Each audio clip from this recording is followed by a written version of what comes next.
imposing giant of a man is Hal Jackman? He's tall, he's austere, he carries himself extremely well, but he's also very warm and friendly and willing to talk, and he loves a good laugh.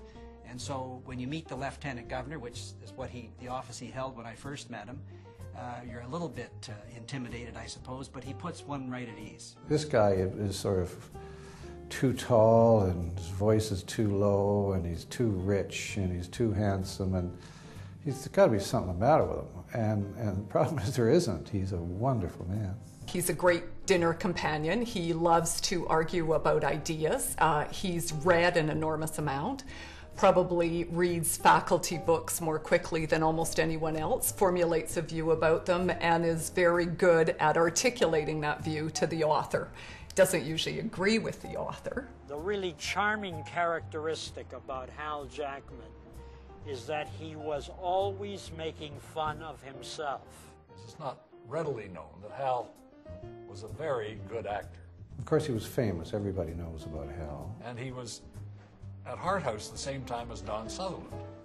And they were two of the stars of that time. Now, most of us thought of Hal as an unrepentant capitalist. If he was ever otherwise, then I hope he'll forgive me. But I've never known him to be otherwise, and that's what we always believed we knew about Hal. I remember going to his class reunion, which was held here at the law school, and they all, somewhat senior members of the bar, talked about what they'd done with their lives.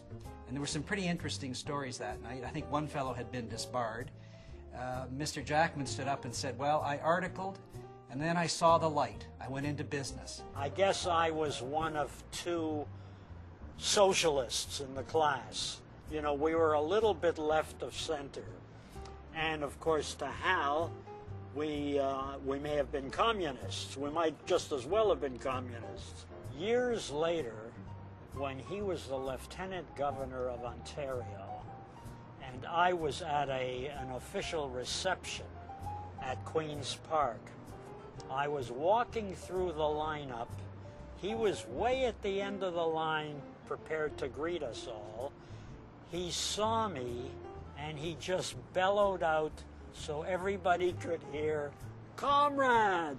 When I was dean, he phoned me, and I think this is a very typical Hal Jackman story. He said, "Dean, I want to help the university."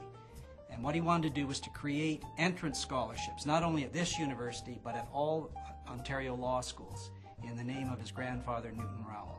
And I think that was a magnificent gesture, completely unsolicited, and that says a lot about Mr. Jackman's support for this university and for higher education. Other people always look for recognition in the gifts and the ways that they provide their charitable endeavors to the community. In Hal's case, although he is extremely generous, each check also comes with a huge personal effort, as evidenced by his years as Lieutenant Governor, his years with the University of Toronto. He was an outstanding chancellor, and his generosity at the university is well documented and well understood.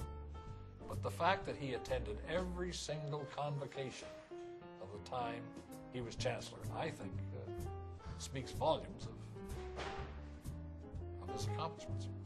Hal's probably would be the world's second worst lawyer.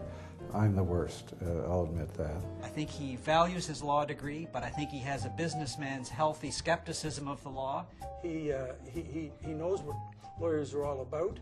He appreciates what how important they are, but he also realizes that there may be other things in life and in education. I've heard him say some very nasty things about lawyers, and this might be an opportunity tonight in front of all these lawyers for him to recant, apologize for all the things he said.